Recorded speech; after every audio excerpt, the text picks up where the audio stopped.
Le flash d'information sur CAMNews 24, bienvenue à tous et à toutes. Sénatoriale 2013, après le scrutin du dimanche 14 avril, les commissions régionales de supervision prennent le relais. La direction générale des LICAM, organe en charge des opérations électorales et référendaires, est à pied d'œuvre. Elections Cameroun a donc moins d'une semaine pour transmettre les procès-verbaux de cette consultation électorale indirecte à la Cour suprême siégeant en qualité et de Cour constitutionnelle. Une Cour constitutionnelle qui a donc jusqu'au 29 avril pour livrer son verdict. Élection sénatoriale toujours, l'échéance dans le Nord répond aux attentes des principaux acteurs. Dans les bureaux de vote de la région, les opérations ont eu lieu comme prévu dans les 4 départements où le SDF, l'UNDP et le RDPC s'affrontaient.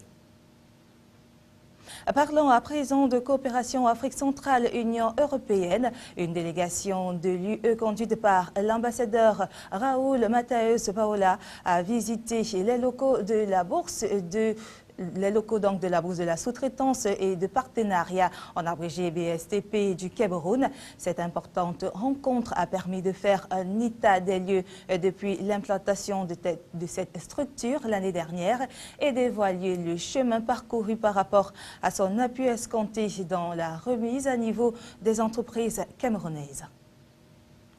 Cadrage macroéconomique, la communauté économique et monétaire de l'Afrique centrale est à la recherche d'un modèle, une mission de consultation pour le faire séjourner au Cameroun depuis le 14 avril 2013.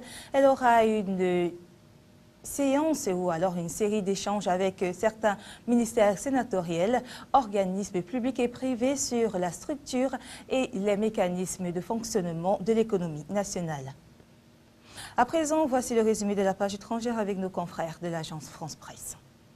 Opération transparence pour le gouvernement, les déclarations de patrimoine des ministres publiées, une première dans la vie politique française qui devrait aider à tourner la page Cahuzac. François Hollande, lui, a déjà publié son patrimoine de 1,17 million d'euros il y a un an pour l'élection présidentielle. 67 opposants au mariage gay placés en garde à vue, ils s'apprêtaient à installer leur tente devant l'Assemblée nationale. Le vote solennel sur le projet de loi aura lieu, lui, le 23 avril. Et pour son retour à l'Assemblée, le temps de débat a été fixé à 25 heures. Une procédure de temps programmée, vécue comme une humiliation par Christian Jacob. Au Venezuela, victoire contestée de Nicolas Maduro. À la présidentielle, le dauphin de Chavez l'emporte d'une très courte tête avec moins de 300 000 voix d'avance sur son rival Enrique Capriles. L'opposition, qui réalise son meilleur score depuis l'arrivée de Chavez au pouvoir, exige un nouveau comptage des bulletins de vote. En Égypte, la justice ordonne la libération conditionnelle d'Hosni Moubarak, mais l'ancien président reste en prison dans le cadre d'autres affaires. Moubarak avait déjà purgé 2 ans de détention préventive, le maximum dans l'affaire du meurtre de manifestants.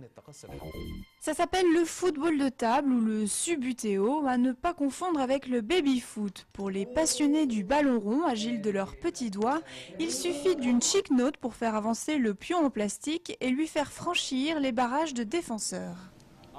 Voilà, c'est tout pour cette édition du Flash d'information sur CAMNews 24.